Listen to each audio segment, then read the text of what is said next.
আপনাকে কি কখনো মহাখালী কলেরা হাসপাতালে চিকিৎসা নিতে হয়েছে? জীবনে যদি এমন কঠিন সময় না আসে তাহলে আপনি সত্যিই সৌভাগ্যবান। আমাদের হাসপাতালে প্রতিদিন শত শত রোগী আসে। কেউ কেউ জীবনের শেষ আশা নিয়ে আসে, যাদের বেশিরভাগই 5 বছরের কম বয়সী শিশু এবং হতদরিদ্র। আইসিডিডিআরবিতে আমরা প্রতি বছর 3 লাখেরও বেশি রোগীকে সম্পূর্ণ বিনামূল্যে জীবন রক্ষাকারী চিকিৎসা সেবা দেই। একজন রোগীর চিকিৎসায় প্রতিদিন আমাদের প্রায় 3000 টাকা করে খরচ হয়। মানবিক এই সেবা চালিয়ে যেতে এবং আরও বেশি মানুষের কাছে পৌঁছে দিতে আমাদের প্রয়োজন আপনার সহায়তা।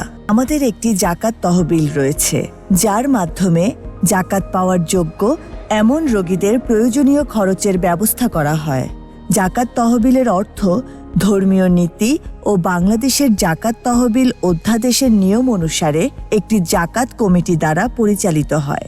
একজন সামর্থ্যবান মুসলমান হিসেবে আপনিও আপনার জাকাতের অর্থ আইসিডিডিআরবির জাকাত তহবিলে প্রদান করতে পারেন। আসুন জীবন বাঁচানোর এই প্রচেষ্টায় আইসিডিডিআরবির সাথে থাকুন।